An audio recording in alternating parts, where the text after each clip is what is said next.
ওহরে মুসলমান তোরা হারস নাই মান।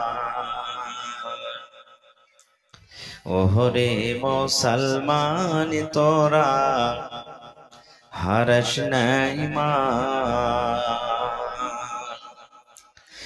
নমাজ পড়ো রোজা রাখো, নমাজ পড়ো রোজা রাখো, আর পড়ো কোরআন।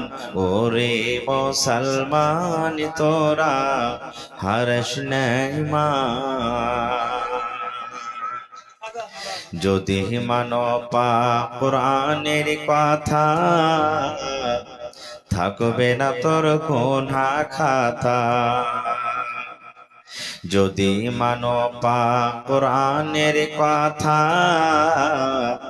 থাকবে না তোর গুনাহ খাতা। পুলসিরাতে পার করিবেন, পুলসিরাতে পার করিবেন খোদা রব্বে দো জাহান।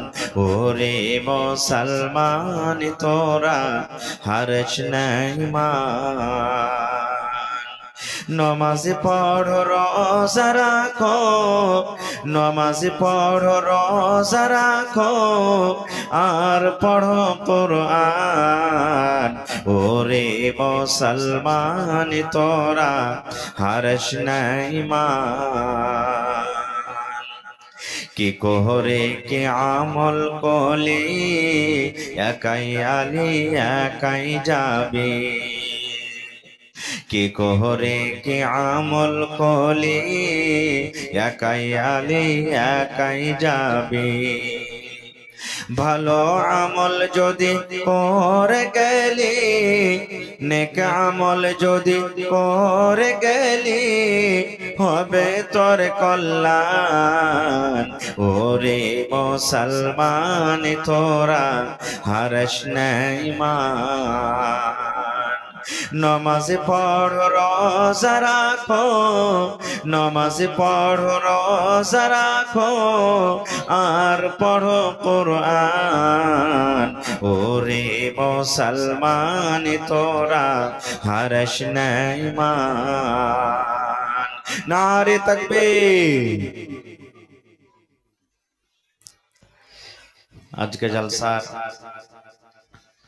আমার যোগ্যতময় শ্রদ্ধেয় সভাপতি সাহেব,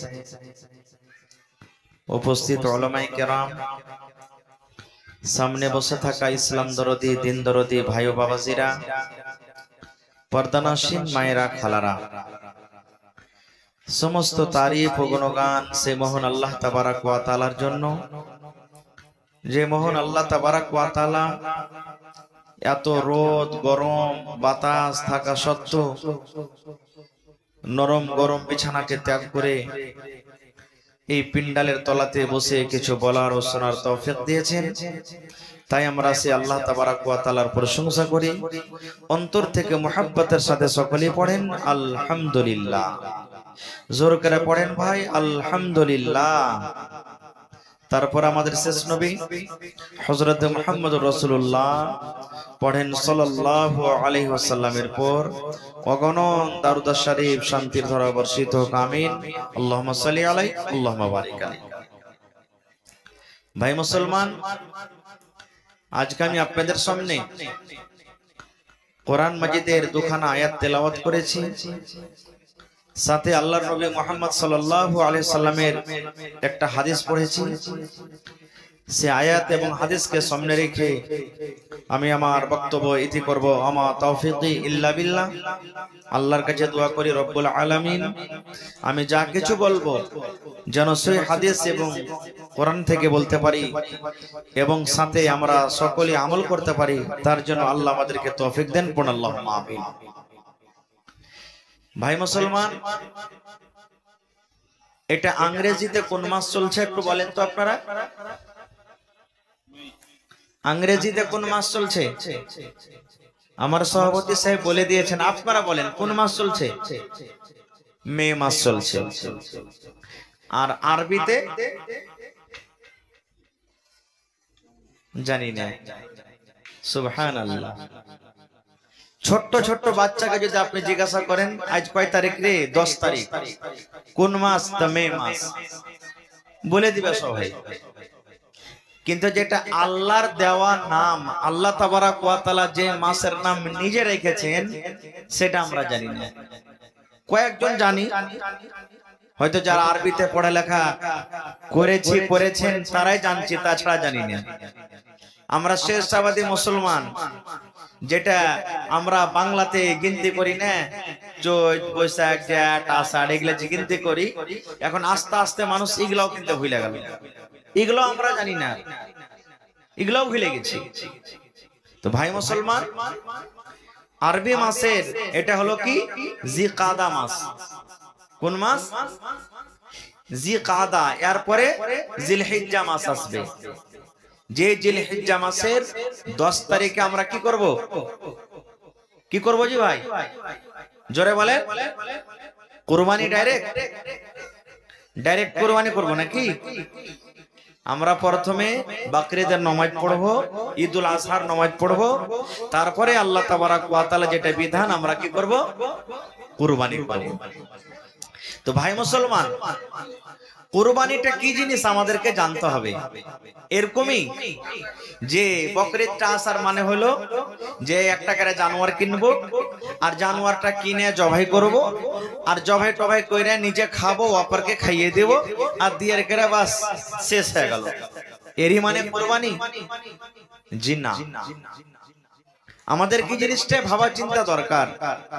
দেখেন, আমার এক্ষুনি আমার শেখে মুহতারাম বলছিলেন, ডাক্তার সাহেব, যে ফরজ নামাজে আমরা আগে নাই, কিন্তু জানাজার নামাজে দেখবেন একবারে 1 ঘন্টা আগে থেকে লেনে থাকবো, আছে না নাই?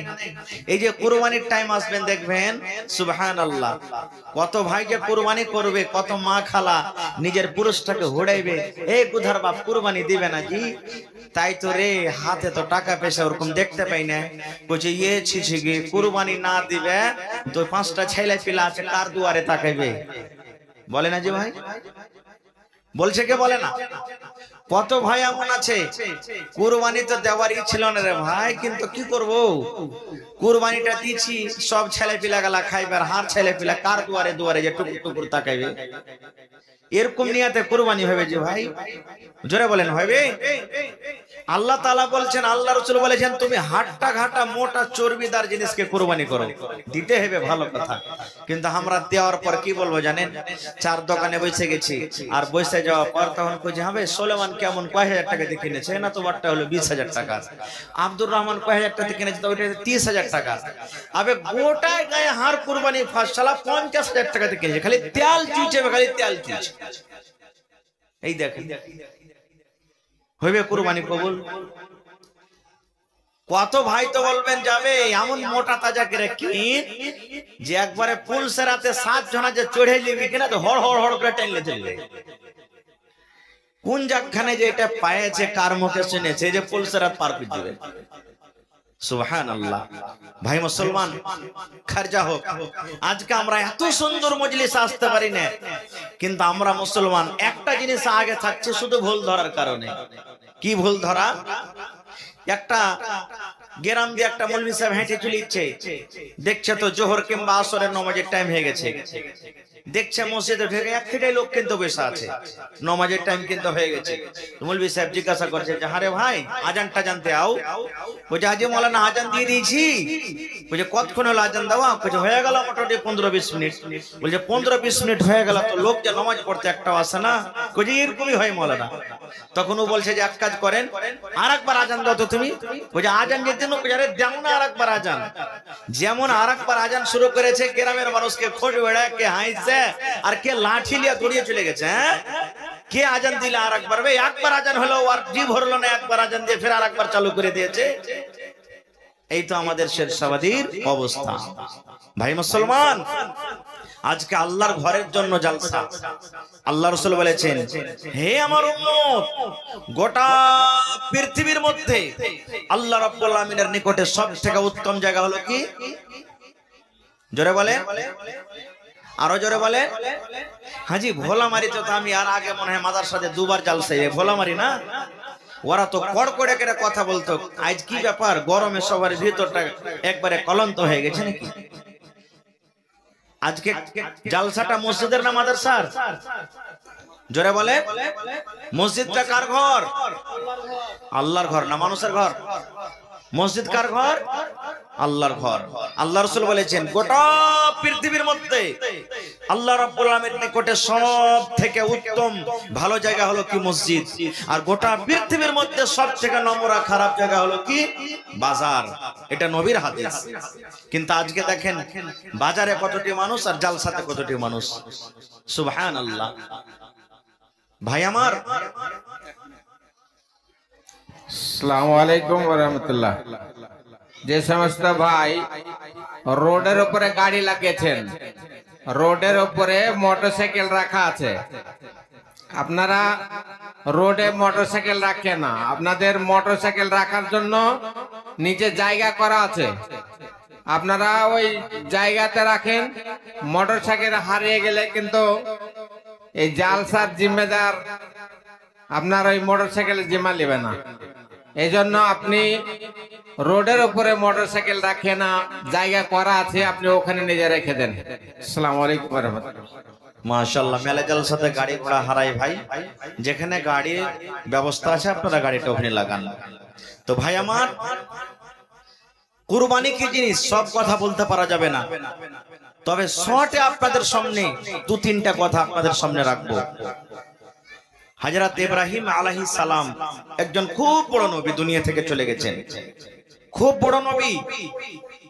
সেই ইব্রাহিম নবীর বয়স ৮০-৮৫ বছর হয়ে গেছে, বুড়া অবস্থাতে হয়ে গেছেন, সন্তান কিন্তু একটাও হয়নি। আজকে যদি আমাদের বিয়ে হয় 10 বছর 15 বছর 5 বছর 3 বছর হয়ে যায়, তাহলে যত ডাক্তারিতে মানে মেডিকেলে ওষুধ সব খেয়ে শেষ করে দিই। কোন পীর বাবা কোন জায়গাতে ওষুধ পানি গোজা কোনি যত আছে সব আমরা শেষ করে দিই। আর যা ওখানে মাথা ঠেকায় আর বলি, হে ওঝা বাবা তুমি যা করবে করো, যা লিবে লাও, কিন্তু একটা আমাকে কি করো বাচ্চা দাও। এরকম বলে কি বলি না? সুবহানাল্লাহ। হযরত ইব্রাহিম আলাইহিস সালাম আল্লাহর কাছে দোয়া করছেন, কত বয়সে? ৮০-৮৫ বছর বয়স। কি দোয়া করছেন? রব্বে হাবলি মিনাস সালিহিন। সুবহানাল্লাহ। আজকে আমরা মুসলমান, সন্তান আমরা চাহি, আমাদের সন্তান হয় না।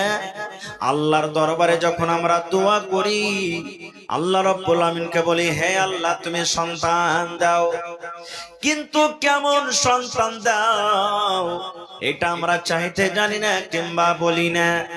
আল্লাহ তুমি কেমন সন্তান দাও, আল্লাহর কাছে শুধু আমরা দোয়া করি, আল্লাহ তুমি সন্তান দাও, নেককার দাও কি গুনাহগার দাও, আমার সন্তান নামাজি হবে কিংবা বেনামাজি হবে এরকম আমরা দোয়া করি না। শুধু আল্লাহ রাব্বুল আমিনের কাছে দোয়া করি। আমার মায়েরা খালারা আঁচল পেতে পেতে দোয়া করে, হে রব্বুল আলামিন তোমার রাহে আমি দান করব, মসজিদে দান করব, মাদ্রাসাতে দান করব, ইয়াতিম গরিব দুঃখীকে দান করব, কিন্তু রব্বুল আমিন একটা সন্তান তুমি আমাদেরকে দান করো। এই নয় এই মত আমরা দোয়া করি। হে ভাই মুসলমান, শুধু সন্তান চাইতে হবে শুধু তা নয়, কেমন দোয়া করতে হবে। হযরত ইব্রাহিম আলাইহিস সালাম যেমন দোয়া করেছিলেন অমনি ভাবে আমাদেরকে দোয়া করতে হবে। কেমন করে দোয়া করতে হবে? হযরত ইব্রাহিম আলাইহিস সালাম বয়স ৮০-৮৫ বছর হয়েছে, এখনো কিন্তু সন্তান হয়নি। আল্লাহর দরবারে দোয়া করছে, রব্বুল আলামিন তুমি আমাকে সন্তান দান করো, আল্লাহ তুমি আমাকে সন্তান দান করো। কেমন সন্তান দান করো? আল্লাহ সেই সন্তান যেন সালেহ হয়, সেই সন্তান যেন নেককার হয়, সেই সন্তান যেন দিনদার হয়, সেই আমার সন্তান যেন গায়ের সালে না হয়, সেই আমার সন্তান যেন আল্লাহ রাব্বুল আমিন নেককার দিনদার হয়। আল্লাহর কাছে দোয়া করতে হবে, আল্লাহ যে সন্তান তুমি আমাকে দিবে, আল্লাহ যেন ওই ছেলেটা নেককার দিনদার হয়। যেমনই দোয়া করলেন, নবীর দোয়া, আল্লাহ রাব্বুল আমিন এবার ইব্রাহিম নবীকে ডাকতে বলছেন, ইব্রাহিম রে, তুমি আমার দরবারে দোয়া করেছো, আল্লাহ তুমি আমাকে একটা নেককার সন্তান দান করো, দিনদার সন্তান দান করো। আল্লাহ রাব্বুল আমিন ইব্রাহিম নবীকে বললেন, ফাবাশশারনাহু বিগুলামিন হালিম। হে ইব্রাহিম, তোমার দোয়া আমি আল্লাহ রাব্বুল আমিন কবুল করলাম। তোমার মাথার চুল পেকে গেছে, তোমার মাথার চুল সাদা হয়ে গেছে, বয়স তোমার ৮০-৮৫ বছর হয়ে গেছে ইব্রাহিম। যখন তুমি আমার দরবারে দোয়া করেছো, আল্লাহ তুমি আমাকে নেককার সন্তান দাও। এবার আল্লাহ রাব্বুল আমিন বললেন, হে ইব্রাহিম, যাও যাও, আমি আল্লাহ রাব্বুল আমিন তোমার দোয়াকে কবুল করলাম এবং তোমাকে একটা সন্তানের খুশখবরি দিলাম। তোমাকে একটা সন্তানের আমি আল্লাহ রাব্বুল আমিন খুশখবরি দিয়ে দিলাম। কেমন সন্তান হবে? হালিম। আল্লাহ রাব্বুল আমিন বলেন, তোমার ওই ছেলেটা খ্যাপা হবে না, তোমার ছেলেটা বোকা হবে না, তোমার ছেলেটা পাগলা হবে না রে, তোমার ছেলেটা দিওয়ানা হবে না।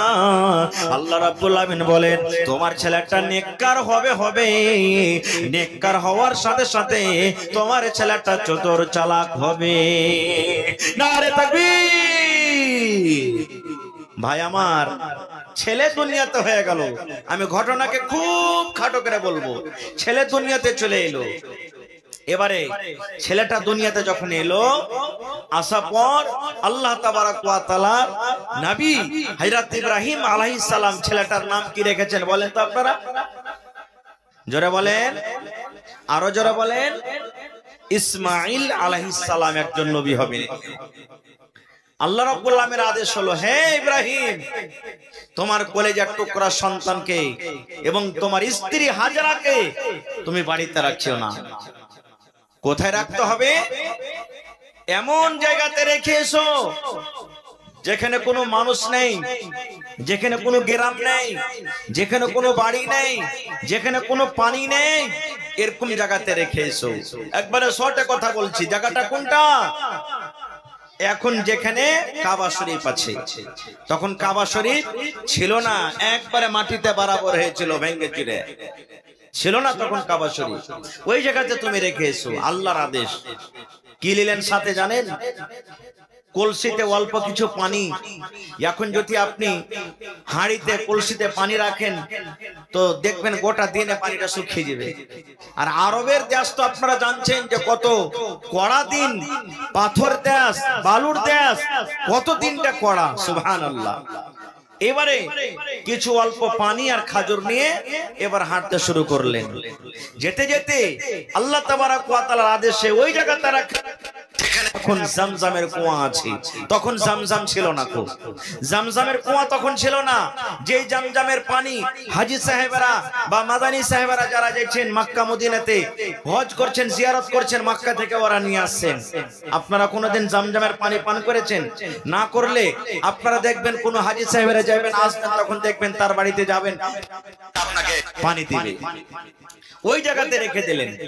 এবারে উট দুটাকে নিয়ে হযরত ইব্রাহিম আলাইহিস সালাম আসতে শুরু হয়েছে। আস্তে আস্তে আস্তে এবার খানিক দূর যখন চলে গেছেন, তো ইব্রাহিম নবীর স্ত্রী ইসমাইলের মা হাজেরা উনি বলছেন যে, হাগো আমার স্বামী ইব্রাহিম, আমি মনে করলাম উট দুটা চড়াইতে গেল নাকি। হাঁটতে হাঁটতে হাঁটতে দেখছে চড়িয়েছে। এবার পিছনে পিছনে ওকে ডাক দিচ্ছে, হে আল্লাহর দোস্ত ইব্রাহিম, আপনি কোথায় যাচ্ছেন আমাদেরকে ছেড়ে?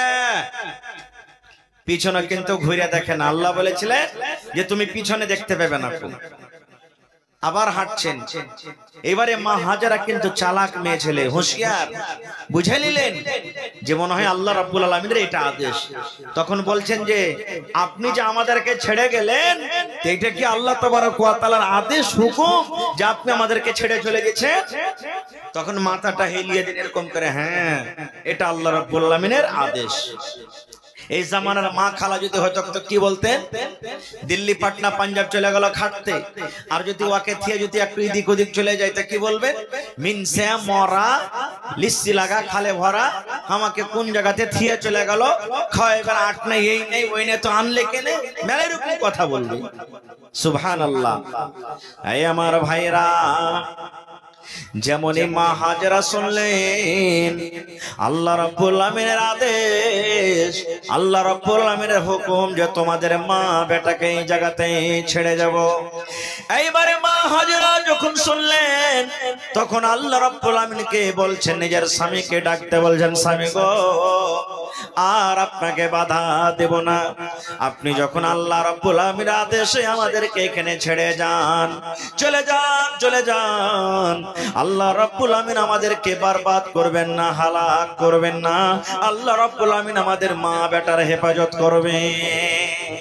এখানে কোনো বাড়ি নাই, এখানে কোনো মানুষ নাই, এখানে কোনো পানি নাই, এখানে কোনো নদী পুকুর নাই, এখানে কোনো গ্রাম নাই, শুধু আমি এবং আমার ছোট কোলে সন্তান, এই দুটা মা বেটা এবং আমাদের সাথে রব্বুল আমিন শুধু আছেন, এই আমার স্বামী জান, এই আল্লাহর দোস্ত ইব্রাহিম, আপনি চলে যান, চলে যান, আল্লাহ রব্বুল আমিন আমাদেরকে কিন্তু হালাক বরবাদ করবেন না। লম্বা ঘটনা ছোট্ট করে আপনাদের সামনে বলি। হযরত ইব্রাহিম আলাইহিস সালাম একদিন স্বপ্ন দেখছেন। কি স্বপ্ন? নিজের বেটাকে গলাতে ছুরি দিয়ে জবাই করছি। মেলায় জায়গাতে, মেলায় মৌলানার মুখ থেকে এখানে শুনতে পাবেন যে ভোর বেলাতে যখন স্বপ্ন দেখলেন রাইতে, তো ইব্রাহিম নবী ভোর বেলাতে উঠে একবারে 100টা উটকে জবাই করে দিলেন। এগুলা সহিহ হাদিস থেকে প্রমাণ নাই ভাই। স্বপ্ন দেখলেন, নবীদের যেটা স্বপ্ন হয় ওটা হলো তাদের আল্লাহ রাব্বুল আলামিনের পক্ষ থেকে, ওটা ওহী, ওটা হলো তাদের জন্য ওহী। আমি আপনি যে স্বপ্ন দেখে যে বেটাকে কুরবানি করছি, তো কুরবানি করতে হবে না। এবার যখন স্বপ্ন দেখলেন হযরত ইব্রাহিম আলাইহিস সালাম স্বপ্ন দেখলেন, আল্লাহ রাব্বুল আমিন দেখালেন, হে ইব্রাহিম তুমি যাও, তোমার কলেজার টুকরা ইসমাইলকে তুমি গলাতে ছুরি দিয়ে তাকে তুমি জবাই করে দাও। যাও, তোমার একমাত্র সন্তান যাকে তুমি রেখে এসেছো ওই সন্তানকে তুমি কি করো, জবাই করে দাও। এই আমার মায়েরা, খালারা, ভালো করে শুনবেন গে মা। এবার হযরত ইব্রাহিম আলাইহিস সালাম একটা হাতে ছোরা নিয়ে নিলেন। কেমন দেখেন আল্লাহ রাব্বুল আমিনের প্রতি মোহাব্বত, ভালোবাসা। এইবারে ইব্রাহিম আলাইহিস সালাম ছুরি নিয়ে হাঁটতে হাঁটতে চলে গেলেন। তখন ইসমাইলের বয়স কত জানেন? আল্লাহ রাব্বুল আমিন বলেন, ফালাম্মা বালাগা মাহুস সাইয়া, ইসমাইলের বয়স কতখানি যে ইসমাইল নবী নিজের আব্বার সাথে চলাফেরার বয়সে যখন পৌঁছে গেলেন। আব্বার সাথে মানুষ কখন চলাফেরা করে? যখন ছেলেটার বয়স 4 বছর কিংবা 5 বছর কিংবা 6 বছর 7 বছর হয়। যেদিকে আপনি যাবেন আপনার পিছনে পিছনে আপনার বেটা বেটি কিন্তু বলবে, আব্বা জি আমিও যাব, বলে কে বলে না? আপনি বাজারে চলে যাবেন, আপনার বাড়িতে যদি 5 বছরকার বেটা কিংবা বেটি থাকে, আপনার গাড়িতে চড়ে নিবে, আপনার গাড়ি ধরে নিবে, সাইকেল ধরে নিবে, আর কানবে, বলবে, আব্বা আপনি আমাকে বাজারে নিয়ে চলেন, আমিও বাজারে যাব। আপনি যদি গ্রামের দিকে যান, আব্বা আমাকে কোলে নিয়ে চলেন, আমিও যাব। বলেন যাই কি যাই না? আল্লাহ রাব্বুল আমিন বলেন, ফালাম্মা বালাগা মাহুস সায়া, যখন ইব্রাহিম নবী নিজের বেটাকে কুরবানি করার জন্য যাচ্ছিলেন, সেই সময়কার বয়স ইসমাইল কত? 5 বছর 7 বছর 8 বছর এরকম বয়স। এবারে বন্ধুরে, কেমন সুন্দর চাতা, কেমন সুন্দর হুঁশিয়ার, কেমন সুন্দর চালাক ছেলে দেখেন। এইবারে ইব্রাহিম নবী নিজের বেটাকে বলছেন, ইয়া বুনাইয়া, হে আমার কলেজার টুকরা রে, হে আমার ধন শোন, ইন্নী আরা ফিল মানাম আন্নী আসবাহুকা। বেটারে ইসমাইল, আল্লাহ রাব্বুল আমিন আমাকে স্বপ্ন দেখাচ্ছেন, আমি স্বপ্ন দেখেছি যেন তোমাকে আমি স্বপ্নের মাধ্যমে আমি জবাই করি, তোমার গলাতে আমি যেন ছুরি দিয়ে তোমাকে আমি জবাই করি, তোমার গলাতে আমি যেন ছুরি দিয়ে তোমাকে কুরবানি করি। হে ইসমাইল তুমি শোনো, ফানজুর মাজা তারা, তোমার রায় কি, তোমার মাশওয়ারা কি? আল্লাহ রাব্বুল আমিন আমাকে আদেশ করেছে যেন তোমার গলাতে আমি ছুরি দিয়ে তোমাকে জবাই করি। এরকম আল্লাহ রাব্বুল আমিন আমাকে স্বপ্নের মাধ্যমে দেখালছে। ইসমাইল রে, তুমি বলো বেটা, আল্লাহ রাব্বুল আমিনের এই বিধান পেয়ে তুমি আমার হাতে তুমি জবাই হবে, আমার হাতে তুমি কুরবানি হবে, আল্লাহ রাব্বুল আমিনের রাহে তুমি কুরবানি হবে কি হবে না? নারে তাকবীর, সুবহানাল্লাহ। দেখেন বেটাকে একবারে ডাইকে বলছেন, বেটা আল্লাহ রাব্বুল আলামিন আমাকে আদেশ করেছে, আমি স্বপ্ন দেখেছি, স্বপ্নে যেন তোমাকে আমি জবাই করছি, কুরবানি করছি। ফানজুর মাজা তারা, এই বেটা তোমার রায় কি, তুমি কুরবানি হবে? কবি বলছেন, বাপ কা বেটা সারাস কা ঘোড়া, কুছ নাহি তো থোড়া থোড়া। বাপ যেমন হবে বেটা হবে। আরে ইসমাইল তো একজন নবী হবে। ওরে আল্লাহ যেমন আব্বার কথাটা শুনলেন, আমার আপনার যদি ছেলে হয়, কাঁদতে কাঁদতে কাঁদতে মায়ের কাছে চলে যাবেন, মাগে দেখে মা, আব্বাজান বলছেন আমাকে নাকি জবাই করবে, মাগে আব্বাজান নাকি আমার গলাতে ছুরি দিবে। কত রকম মার সামনে আমরা কথা বলতাম, কিংবা আমাদের ছেলেরা মেয়েরা কথা বলবে। ওরে সুবহানাল্লাহ, যেমন ইব্রাহিম নবী বললেন, হে বেটা ইসমাইল কলেজার টুকরা দিয়ে, আল্লাহর আদেশ হয়েছে রে ধন, যে আমি তোমার গলাতে ছুরি দিয়ে তোমাকে আমি জবাই করি, তোমার রায় কি, তোমার মাশওয়ারা কি? এবারে দেখেন সুন্দর মাসুম ছেলে বলছেন, ইয়া বাতে ফাল মা তুমার সাতাজাদুনি ইনশাআল্লাহু মিনাস সাবিরিন। ইসমাইল নবী বলছেন, আব্বা গো, ইয়া আবাতি ফাল মা তুমার, হে আমার আব্বা জান, আল্লাহ রাব্বুল আমিন আপনাকে যা আদেশ করেছেন তাই করেন।